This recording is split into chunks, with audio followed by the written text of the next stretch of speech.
Đêm muộn ngày 9 tháng 6 năm 2016, tại một chung cư căn hộ dịch vụ ở San Diego, Mỹ, một cô gái trẻ vội vã bước vào bãi đỗ xe.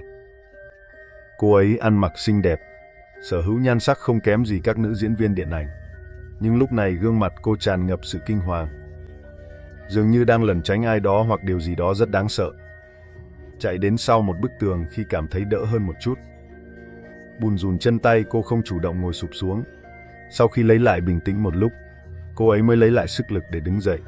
Đoạn phim từ camera giám sát sau đó ghi lại, ngay khoảnh khắc trước khi cửa thang máy đóng lại, một người đàn ông cao lớn vạm vỡ đột nhiên xuất hiện, tóm lấy cổ cô ấy, ép cô ấy vào tường.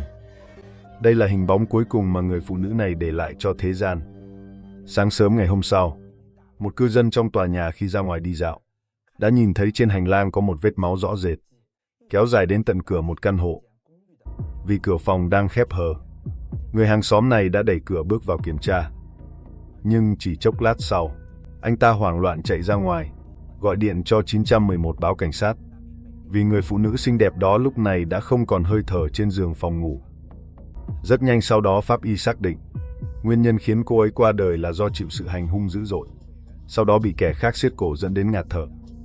Hắn chắc chắn là một kẻ vô cùng khỏe mạnh và lực lưỡng, bởi vì xương cổ của cô ấy đã bị bẻ gãy dưới sức ép tàn bạo. Căn cứ vào manh mối này, cảnh sát nhanh chóng khoanh vùng nghi phạm số 1.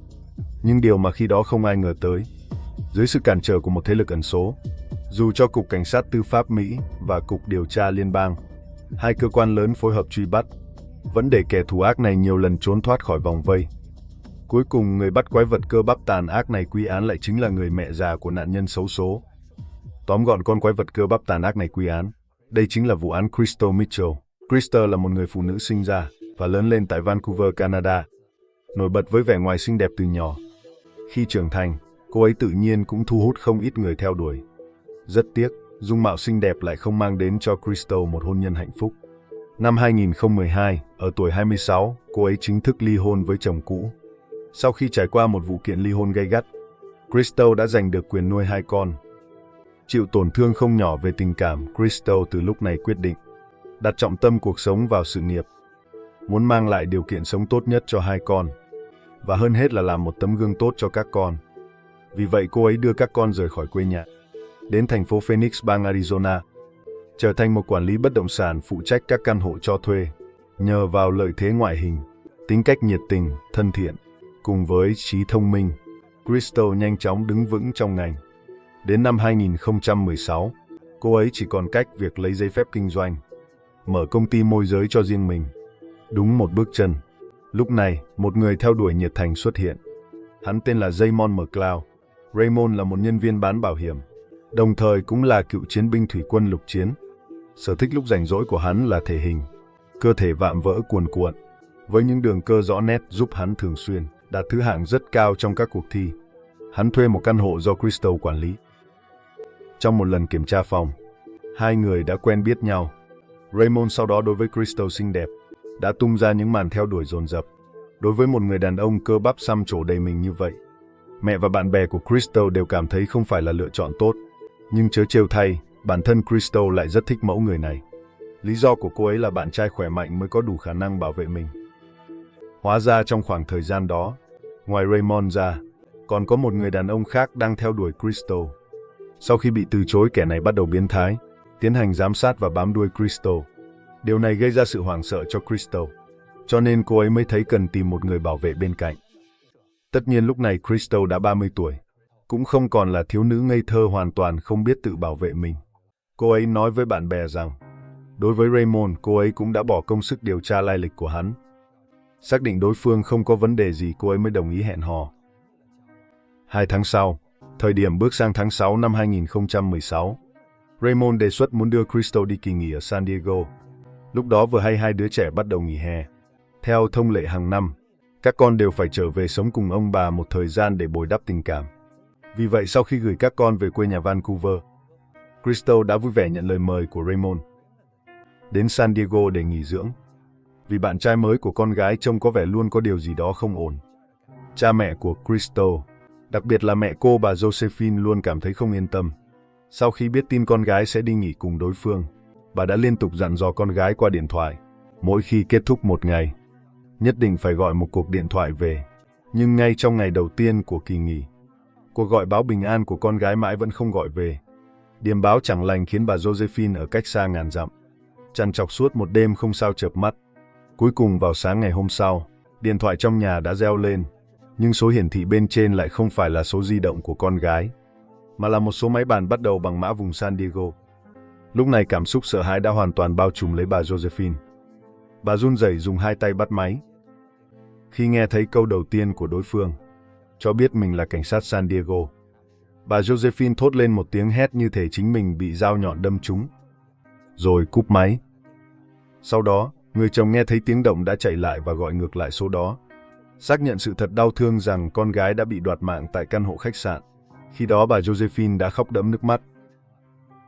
Tuy nhiên sau khi giải tỏa nỗi đau bằng những giọt nước mắt, người phụ nữ lớn tuổi này lại trở thành người đầu tiên gượng dậy, và là người kiên cường nhất. Chính bà đã kiên quyết gánh vác nhiệm vụ khó khăn nhất, đem tin tức kinh hoàng này nói cho hai cháu ngoại, đồng thời giúp các cháu chấp nhận sự thật rằng mẹ sẽ không bao giờ trở về nữa. Vài ngày sau, khi thi thể của con gái được đưa về quê nhà, chính bà đã một tay lo liệu tang lễ, sau đó chính thức nhận nuôi các cháu ngoại do con gái để lại. Và khi hai đứa trẻ đau buồn hỏi khi nào cảnh sát mới bắt được kẻ xấu đó, bà rất kiên định trả lời, yên tâm, bà ngoại sẽ bắt kẻ xấu đó lại. Và việc bà Josephine nói ra những lời này không phải là đang lừa dối bọn trẻ, cũng không phải là đang khoác lác, mà là bà thực sự có năng lực đó. Nửa đầu cuộc đời của bà Josephine là đi theo cha mẹ vốn là quân nhân chuyên nghiệp, trưởng thành tại căn cứ quân sự ở Guam. Việc sinh ra trong gia đình quân nhân đã tạo nên tính cách kiên cường, quả cảm của bà. Sau khi trưởng thành, bà đã gia nhập lực lượng cảnh sát địa phương. Không lâu sau đã trở thành một cảnh sát điều tra và làm việc cho đến khi nghỉ hưu. Vì vậy đối với việc điều tra các vụ trọng án, cũng như quy trình làm việc và các kỹ thuật liên quan của cảnh sát, bà tương đối am hiểu. Sau khi lo liệu xong hậu sự cho con gái, bà bắt đầu tích cực liên lạc với các sĩ quan cảnh sát chịu trách nhiệm vụ án này. Đối phương cũng rất tôn trọng vị tiền bối lâu năm như bà, bày tỏ sự hoan nghênh Josephine cùng tham gia vào quá trình phá án. Nhờ đó bà nhanh chóng nắm được toàn bộ thông tin mà cảnh sát thu thập được khi đó. Đầu tiên là căn hộ nơi Crystal gặp nạn vô cùng hỗn loạn. Có dấu vết giằng co và ẩu đả rất rõ ràng. Cảnh sát ngay lập tức phát hiện xe của Crystal đã biến mất. Không lâu sau đó, phát hiện chiếc xe bị vứt bỏ tại bãi đỗ xe của sân bay quốc tế San Diego. Camera giám sát gần sân bay cho thấy người lái xe đến đó không ai khác, chính là bạn trai mới của Crystal, Raymond. Vì vậy cảnh sát lập tức đưa hắn vào danh sách nghi phạm hàng đầu và phát lệnh truy nã. Nhưng gã đàn ông từng có kinh nghiệm phục vụ trong quân ngũ này rõ ràng cũng sở hữu khả năng chống điều tra rất mạnh. Hắn cố tình để xe lại sân bay nhằm tạo hiện trường giả rằng mình đã đi máy bay tẩu thoát, nhưng trên thực tế lại lái một chiếc xe trộm được vượt qua biên giới, trốn sang lãnh thổ Mexico.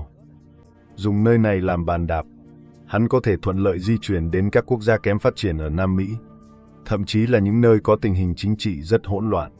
Việc bắt giữ hắn trong tình cảnh này, mức độ khó khăn thực sự là rất cao. Trong lúc truy tìm tung tích của Raymond, hồ sơ tội phạm đầy vết đen của hắn cũng bị cảnh sát lật lại.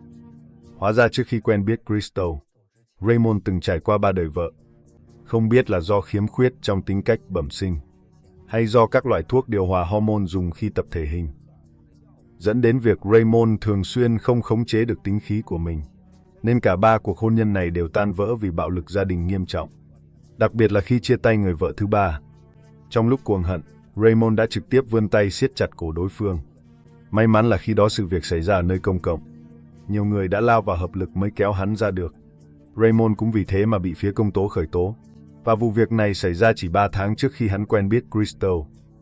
Có thể khi đó vụ án của Raymond vẫn chưa chính thức tuyên án, hắn vẫn đang trong thời gian được bảo lãnh tại ngoại, cho nên khi Crystal tìm hiểu về lý lịch của hắn, mới không phát hiện được bản ghi chép về vụ án này. Tóm lại, dù nói thế nào đi nữa, đã có thể xác định Raymond là một kẻ kiêu ngạo tự mãn, và là một đối tượng nguy hiểm có khiếm khuyết rất lớn về mặt tính cách. Bây giờ trên tay hắn đã dính vết máu, đã nếm thử mùi vị của việc đoạt mạng.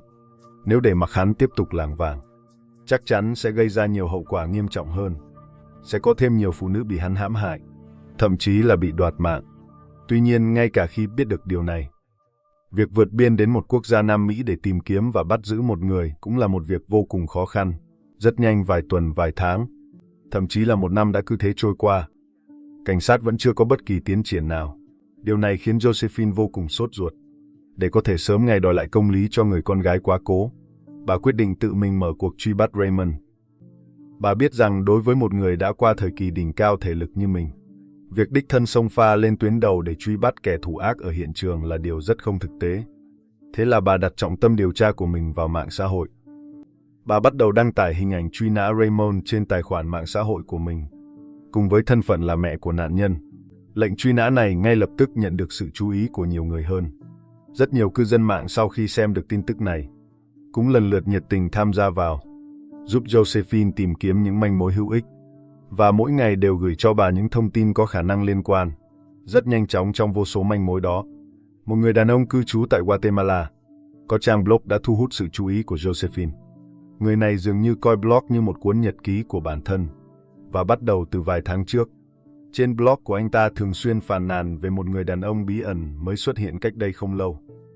Thông qua những dòng chữ của anh ta có thể thấy được, gã đàn ông đến từ Mỹ này là một kẻ da trắng xăm kín mình mới xuất hiện tại địa phương cách đây không lâu. Sau đó là vùi đầu bất kể ngày đêm vào các quán bar và những địa điểm như nhà nghỉ, không ngừng uống rượu, sử dụng chất kích thích và gây rối, bắt chuyện và tán tỉnh những phụ nữ địa phương cũng như các nữ du khách. Nghe nói người này còn là một cựu lính thủy đánh bộ. Sau khi đọc những lời mô tả này, Josephine cảm thấy có khả năng rất cao. Đó chính là Raymond mà bà đang khổ công tìm kiếm. Thế là bà bắt đầu nỗ lực hơn nữa trên một số nền tảng mạng xã hội để tìm kiếm thông tin và bài đăng đến từ khu vực này. Cuối cùng trong một đoạn video ngắn trên TikTok, bà đã nhìn thấy một bóng dáng quen thuộc. Một người đàn ông đang ở trong một quán bar thiếu ánh sáng, ép sát và uốn éo cơ thể cùng một người phụ nữ. Người quay video đang chậm rãi tiến lại gần từ phía sau lưng hắn. Sau đó người đàn ông này theo bản năng quay đầu nhìn lại một cái. Chính khoảnh khắc quay đầu ấy, Josephine đã có thể xác định đây chính là kẻ ra tay với con gái mình mà cô đang khổ công tìm kiếm. Thế là cô lập tức báo cáo phát hiện này cho cảnh sát. Các sĩ quan điều tra vụ án cũng không hề chậm trễ. Đội ngũ do Cục Cảnh sát Tư pháp Mỹ phái đi đã đến thị trấn nhỏ đó vào ngày hôm sau. Nhưng chỉ vài giờ trước đó, Raymond đã thu dọn hành lý rời đi, một lần nữa biến mất không dấu vết. Rõ ràng đã có ai đó bắn tin cho hắn. Điều này khiến công sức gần nửa năm trời của Josephine trong chớp mắt tan thành mây khói. Nhưng cô không hề có ý định bỏ cuộc. Trái lại càng cải tiến thêm phương pháp truy vết của mình. Trong những ngày sau đó, một mặt cô như miếng bọt biển hấp thụ đủ loại manh mối và thông tin gửi về từ trên mạng. Mặt khác không ngừng tự mình phát ra nội dung, hết lần này đến lần khác thông qua tài khoản mạng xã hội của mình, cùng các nền tảng tin tức để lên tiếng, cố gắng hết sức để nhiều người hơn nữa biết đến tội ác đáng sợ mà Raymond đã gây ra. Đồng thời còn liên tục phát đi lời cảnh báo, yêu cầu những kẻ đang giúp đỡ Raymond dừng tay. Nếu không bọn họ cũng sẽ bị coi là đồng phạm tiếp tay cho tội ác. Trong những ngày tiếp theo, tin tức về Raymond vẫn tiếp tục truyền về. Hắn dường như đã rút kinh nghiệm từ lần trước, không ở lại một nơi quá lâu, liên tục lẩn trốn qua lại giữa vài quốc gia Nam Mỹ. Tất nhiên với tính cách lỗ mãng cọc cằn của hắn thì đi đến đâu, rắc rối theo chân đến đó. Nhiều nguồn tin cho thấy, trong vài năm tiếp theo, hắn đã tham gia vào rất nhiều vụ gây rối sau khi uống rượu ẩu đả gây thương tích nghiêm trọng, thậm chí là các hành vi tội phạm như buôn bán ma túy hay xâm hại. Josephine cũng liên tục thu thập những tài liệu này, sẵn sàng công bố trên trang mạng xã hội của mình bất cứ lúc nào. Nhờ sự thúc đẩy không ngừng của cô, Cục Cảnh sát Tư pháp Mỹ và Cục Điều tra Liên bang Mỹ, cả hai cơ quan lớn đều đã đưa Raymond vào danh sách 15 kẻ bị truy nã hàng đầu của mình. Cùng với ảnh hưởng của vụ án này ngày càng lớn, càng nhiều người dân Trung Mỹ và Nam Mỹ cũng bắt đầu nhận ra, ở ngay bên cạnh họ, có một kẻ thù ác nguy hiểm đang ẩn nấp.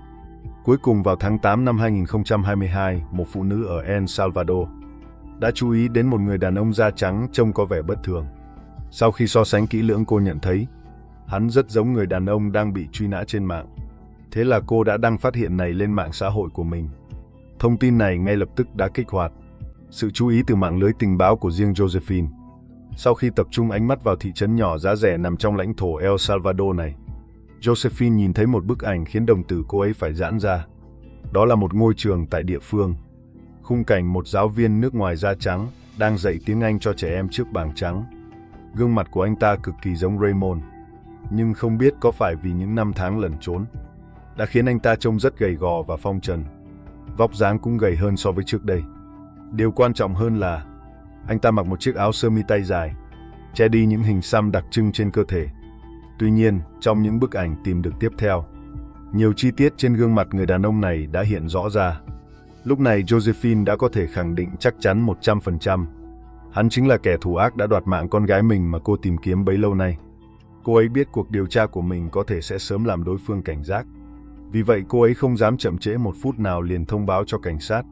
Lần này cơ quan cảnh sát tư pháp Mỹ cũng lập tức triển khai hành động. Một mặt tổ chức lực lượng lên đường đến El Salvador, mặt khác liên lạc phối hợp với cảnh sát địa phương. Dưới sự phối hợp của cảnh sát hai nước, Raymond cuối cùng đã bị chặn đứng ngay trong ký túc xá của mình. Sau đó ngoan ngoãn tra tay vào còng. Lúc này đã trọn vẹn 6 năm trôi qua kể từ khi hắn hãm hại Crystal. Tin tức Raymond bị bắt nhanh chóng được lan truyền. Không ít người theo dõi vụ án suốt nhiều năm qua đều không khỏi vui mừng cho Josephine. Khi đó mọi người đều cho rằng cảnh sát đã truy vết Raymond nhiều năm như vậy. Trong thời gian đó cũng thu thập được không ít chứng cứ. Nên sau khi hắn sa lưới, quy trình xét xử chắc sẽ sớm được bắt đầu. Nhưng ngoài dự đoán của mọi người, suốt 2 năm sau đó lại hoàn toàn không có bất kỳ tin tức nào. Cho đến tận tháng 11 năm 2024, phiên điều thanh sơ bộ đối với Raymond mới rốt cuộc được tổ chức. Cùng lúc đó, thế lực thần bí đứng đằng sau liên tục cản trở việc bắt giữ Raymond, giúp hắn trốn thoát sự truy bắt suốt nhiều năm, và còn sống rất thoải mái cũng đã lộ diện. Không phải ai xa lạ, đó chính là cha mẹ của Raymond. Hóa ra cha mẹ hắn rất giàu có. Vào ngày hắn bỏ trốn sau khi đoạt mạng Crystal, họ đã chuyển cho con trai 10.000 đô la Mỹ để làm lộ phí. Trong nhiều năm sau đó, họ cũng thông qua không ít phương thức gián tiếp để viện trợ tài chính cho Raymond. Khi Raymond cuối cùng bị bắt giữ, họ lại chi số tiền lớn để thuê một đội ngũ luật sư danh tiếng, thậm chí còn mời cả bác sĩ vô cùng nổi tiếng, kiêm người dẫn chương trình truyền hình, bác sĩ Drew, tham gia vào việc bào chữa cho vụ án này với tư cách cố vấn y khoa. Dưới đủ mọi thủ đoạn của họ, việc xét xử vụ án này đã bị hoãn lại hơn 10 lần. Vì vậy, phải đến cuối năm 2024 mới chính thức bắt đầu quy trình sơ bộ. Tại phiên điều trần này, đội ngũ luật sư của Raymond đã yêu cầu gay gắt giảm mức cáo buộc đối với Raymond từ tội cố sát cấp độ 1 xuống tội vô ý làm chết người. Họ biện hộ rằng, thực ra tối hôm đó Raymond đã làm theo yêu cầu của Crystal để chơi một trò chơi trên giường vô cùng nguy hiểm. Trong không khí hưng phấn và mãnh liệt, Raymond không kiểm soát được lực tay nên mới khiến Crystal thiệt mạng. Sau đó cảm thấy trăm miệng khó bào chữa nên anh ta mới chọn cách bỏ trốn. Sau khi lý do bào chữa này được công khai, đã lập tức hứng chịu nhiều sự mỉa mai và chỉ trích từ công chúng. Bởi vì đoạn video Crystal hoảng loạn bỏ chạy trong gara, cùng hình ảnh cô ấy đột ngột bị Raymond siết cổ trong thang máy, và cả những vết máu kéo dài đến tận phòng căn hộ, đều cho thấy sự thật thực tế còn hơn cả những gì Raymond đưa ra. Lời biện hộ đê hẹp đó tàn nhẫn và tàn khốc hơn nhiều. Đến cuối phiên điều trần này, tòa án đã ấn định thời gian phiên tòa đầu tiên dành cho Raymond vào ngày 9 tháng 1 năm 2025. Còn về kết quả cuối cùng ra sao, chúng ta hãy cùng tiếp tục theo dõi. Được rồi, chương trình hôm nay đến đây là kết thúc.